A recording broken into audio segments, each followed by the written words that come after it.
La toile, l'information. Sophia Ba, lan moo ci gën a fës. waaw dañuy daal di dem Sicap Karak Aminata fële fi nga xamante ni dafa am benn scandale.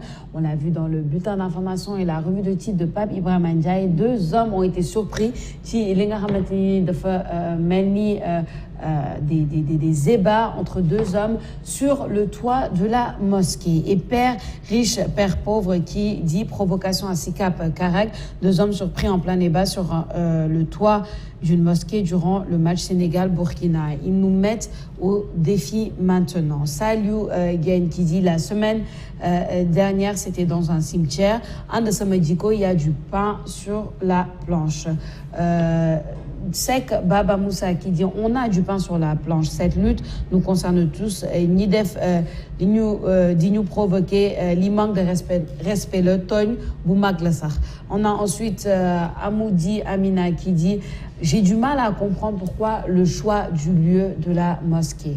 Galsen 69 qui dit il y a 2 choses qui ne vont pas dans cette histoire, faire ça sur le toit d'une mosquée et l'âge de l'homme de 35 ans sur un gamin de 16 ans. Fatima Zahra qui dit yàlla na leen yàlla jàppale ba ñu delloo si seen xel.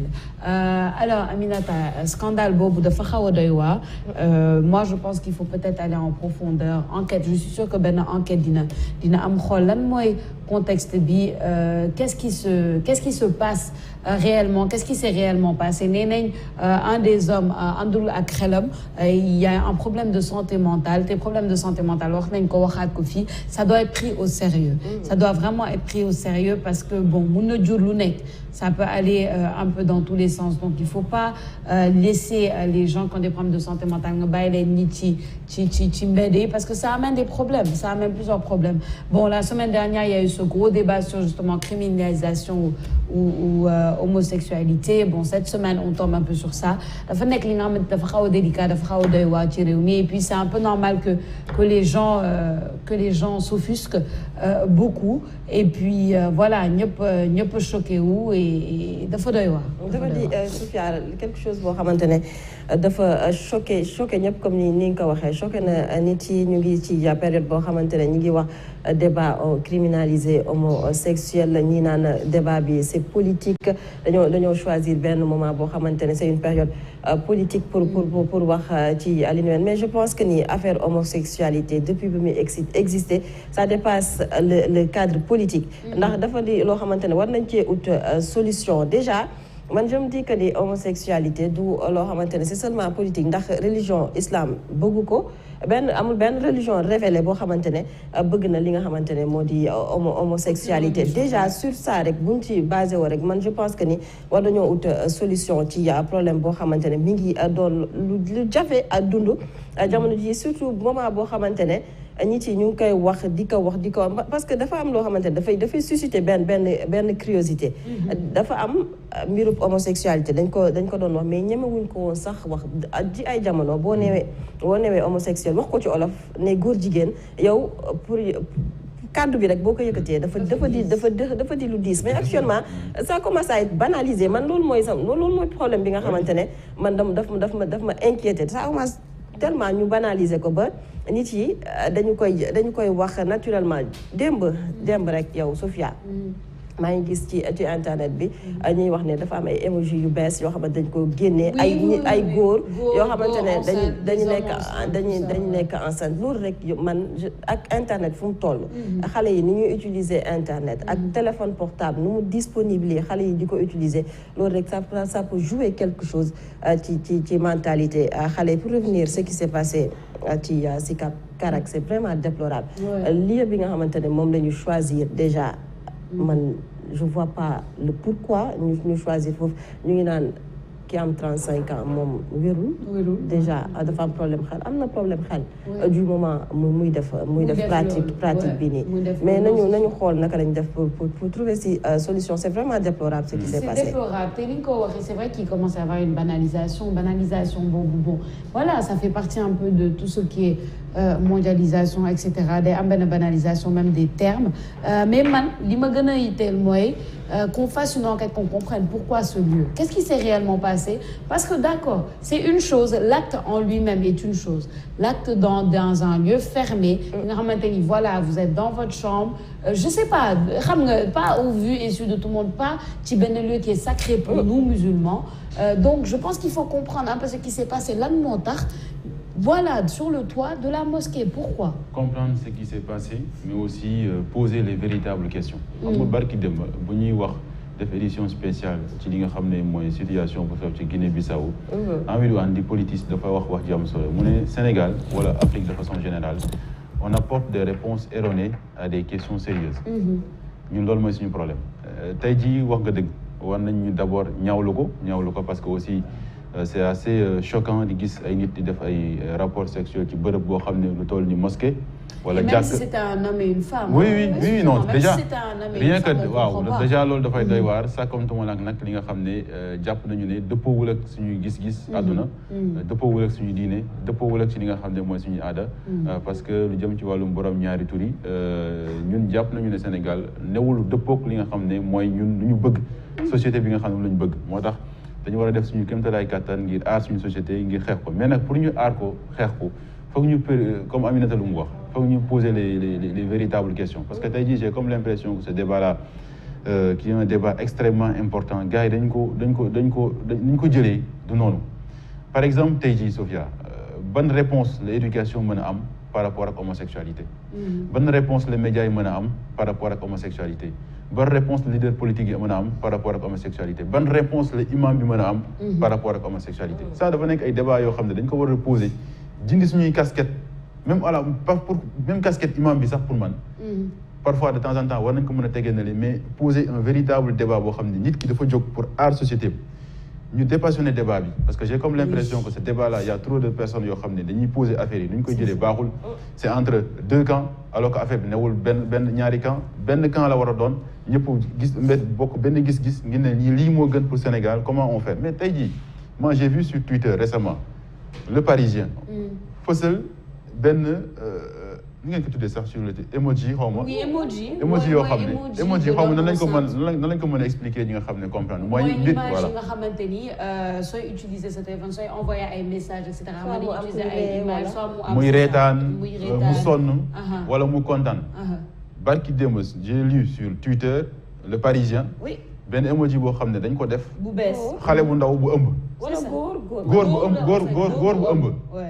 voilà les réponses yoo xam ne lañ ci war a bàyyi xel dañuy dugg suñu société dafa am nañu koy dugalee à travers les médias à travers la télévision les réseaux sociaux man li ma bëgg a xam loolu ban expression la bëgg voilà a joxe mais c'est très simple ça montre encore une fois que l'homme 21e siècle bi ñu nekk l'homme peut être enceinte c'est ça c'est la féminisation te loolu ñoom loolu lañ ci déglu l'homme peut être enceinte parce que ñoom boo xoolee seen société yi seen débat c'est très simple mooy dañuy mën a débat yi nga xam ne jàpp nañu ne par exemple lu jëm ci wàllum góor gi mën nañ ko def de telle sorte que mu nekk ak góor mais ñu dem ba ñoom ñaar ñu am doom di ko yor ñoom foofu lañ toll mais ñun tolluñu foofu te ñaanuñu yàlla sax yegg fa rek. Et d'ailleurs je vais vous dire le nouvel emoji bu bees bi ça ne fait pas seulement débat ici même fële aux États-Unis ça fait débat parce que man maa ngi seetaan les nouvelles là-bas et puis sur un plateau de télé am nañu ko débat am nañu ko compte même fële ñu naan mais pourquoi on a besoin de cet emoji là tu vois ñi di jéem expliquer qu'il y a des hommes tu vois aussi pour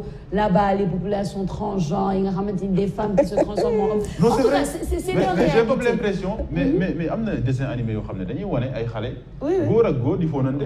jigéen ak jigéen di fóonante.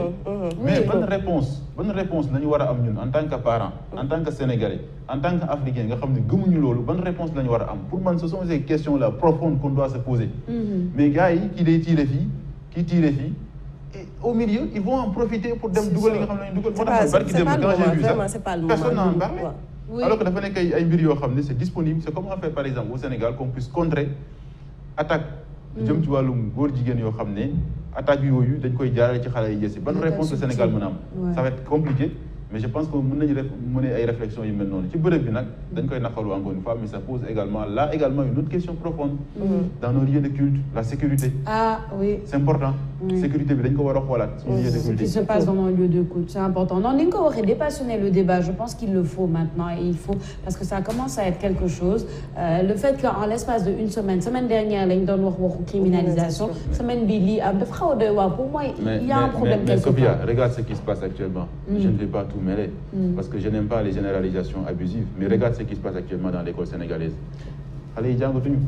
ñu jàngut ñu dem ci réseaux sociaux yi tey jii la moo fa am na lu baax. mais lu bon ma nga fa.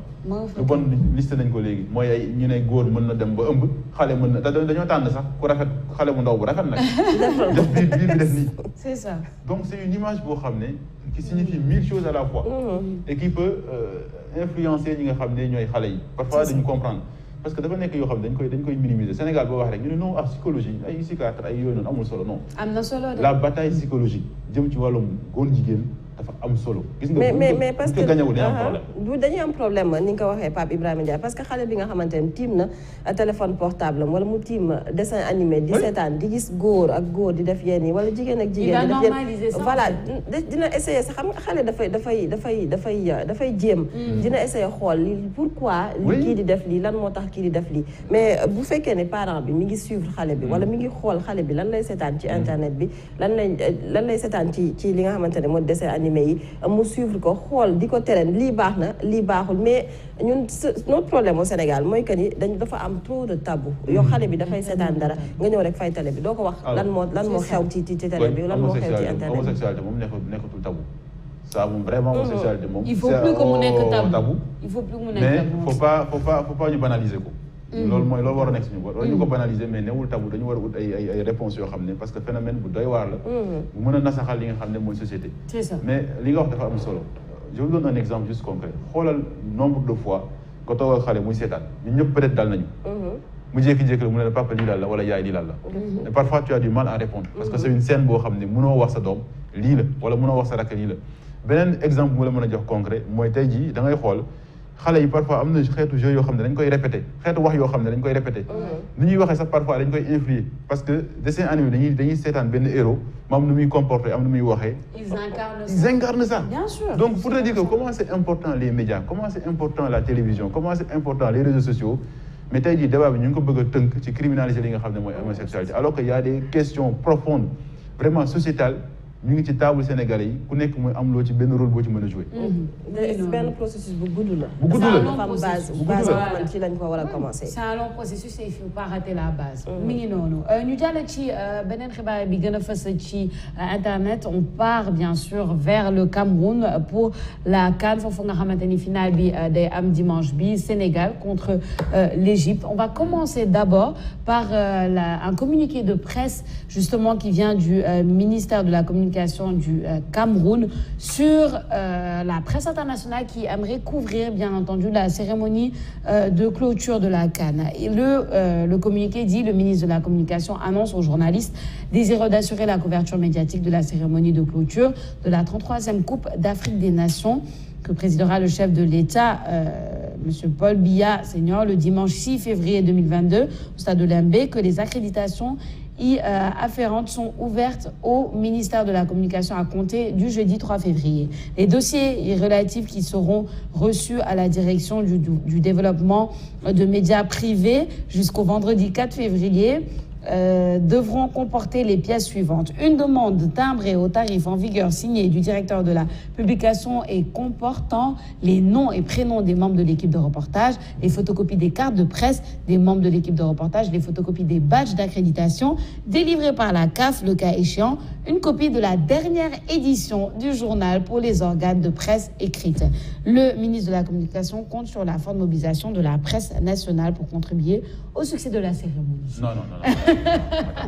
Alors, je te laisse poursuivre d'abord. Oui, laisse-moi poursuivre les commentaires. Alors, on a les internautes et certains journalistes qui sont là-bas d'ailleurs, qui ont réagi. Mansour ça, c'est du jamais vu, en tout cas, dans une CAN. Ensuite, Adama Ndione qui dit, mais est-ce que cette affaire est réelle? Comment on peut demander toute cette paperasse? À partir de quel moment les journalistes auront le temps de chercher tous ces documents? On a Ousmane Mansour qui dit surtout que toutes les infos relatives aux journalistes et même les pièces d'identité sont déjà accessibles auprès de la CAF. Tout est enregistré dans le Média Channel. Li Aïdol rek. Ensuite, Mansour Aïdara qui dit juste pour demander de petits billets aux journalistes, sinon leur accréditation ne seront pas prêtes. La CAF doit vraiment réagir à cela. Omer qui dit c'est bien la preuve que ni Samuel Eto'o ni Patrice Motsepe n'ont aucun pouvoir sur cette CAN. Tout est dirigé par le dictateur Paul Biya. Takekat Again qui dit Take That Again, pardon, qui dit une copie de la dernière édition du journal pour les organes de presse écrites. C'est bizarre. Emma Eti qui dit au départ j'ai cru à une intox, mais c'est une vraie info et j'arrive même pas à y croire. Abdoulaye Bacheli qui dit une manière d'exclure la presse étrangère, on dirait. J'espère vraiment qu'ils seront éliminés. C'est ce qui s'est passé hier, Eliman. Babacar Ndofé, donc notre reporter sur place au Cameroun, n'a pas manqué de réagir à cela. Il dit, lui, ça tombe bien. Man de Mobogini Bissi fait qu'il accueille Bissar. Donc voilà. Avec la coupe. Voilà, avec la coupe BNF. On vous attend avec la coupe. Rémi Senghor qui dit mais est-ce que ça vous concerne vraiment la presse internationale? La dernière phrase fait plutôt penser à une mesure pour la presse nationale du Cameroun. Si c'est pour tout le monde, en tout cas, d'un War Torop. Ou c'est nous qui dit je ne sais pas qui va ici, mais Monsieur Faye, Bruxelles à Timeline a besoin de vous. On risque même de déposer l'accréditation pour vous, en parlant à Babacar Ndofé. Donc voilà, on va revenir sur cette information, Papi Ibrahima Ndiaye, Aminata, mais juste avant, on parle aussi du match de dimanche avec ces deux tweets qui va opposer le Sénégal et l'Égypte. Lima Kane qui dit Égypte est une équipe très disciplinée tactiquement. Elle va rencontrer une équipe sénégalaise qui a monté en puissance et très forte en contre. Par contre, on aura droit aussi au duel Salah-Mané, très prometteur. Voilà le football qu'on aime et que le meilleur tacticien gagne cette finale.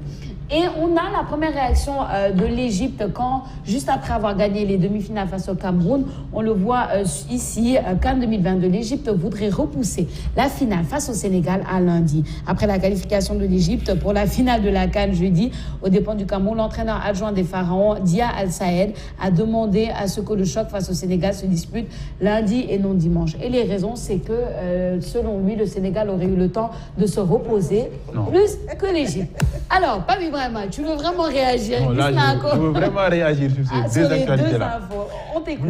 Moi, affaire communiqué. Non, vraiment, si c'est vrai et que ça concerne tous les journalistes, c'est une aberration. Oui, quand même. Carrément. Quand même, parce que quand même. nous, India, nous, Bahreïn, c'est nous def toutes les formalités nécessaires balaa ñuy ñëw ba ñu yegsee ñu def formalité ñu war a def nga bëgg final jot en très peu de temps ñu war a lijjanti seen i papiers war a envoyer seen i papiers lijjanti leneen ak leneen déjà rien que les tests Covid nga xam ne journalistes yi dañ ko war a def balaa ñu dugg ci stade bi déjà problème la ci ñoom déjà dañ ko war a def mais problème la déjà c'est déjà lourd ça compte nag ñu bëgg ci deftal leneen donc je pense que là pour l'organisation c'est pas bien vu quand même c'est pas bien vu depuis le début depuis le début, c'est ça en fait. Depuis le début, c'est fallait n'y compte parce que nous bailler quand même. Pas parler de là, il y a fait bizarre, une dernière apparition. On comprend pas. C'est assez compliqué, je trouve, c'est assez bizarre comme attitude. Mais en plus, nous avons le Covid-19, mais ils veulent renvoyer tout le monde. Il n'y a même pas en ligne. Ils veulent renvoyer tout le monde dans une direction. Les journalistes, imaginez, les journalistes vont couvrir carrière pour aller dans une direction, pour aller où il y a faire. Ouais, c'est dangereux. Ça n'a pas de sens en fait. Il faut faire attention. L'autre problème, qui est vraiment un problème, je n'ai rien contre les Égyptiens. Le président Macky Sall, c'était bien tout ça. Mais moi, je trouve que le staff vraiment de l'Égypte est insupportable. On l'a vu hier. Sérieusement. Mais laisse pas le staff de l'Égypte, depuis le début de la Coupe d'Afrique des Nations, il y a un problème. En termes de comportement, il y a un problème. D'abord, on sait qu'il y a un entraîneur, c'est Carlos Queiroz. Carlos Queiroz qui n'a rien gagné. À part le Portugal, vous me dites, dans les clubs portugais, il y a une formation, il y a des clubs qui gagné. Et Carlos qui a pris un carton rouge. Qui a pris un carton rouge. Carlos Queiroz qui était adjoint directeur pour Manchester United. Carlos Queiroz n'est qu'un entraîneur du Real. Vous me dites, Real, Pérez, vous n'êtes que président Real. J'ai fait une erreur, Carlos Queiroz, parce qu'en termes de comportement, ça pose un problème. Parce que Carlos Queiroz, c'est comme ça qu'il se comporte.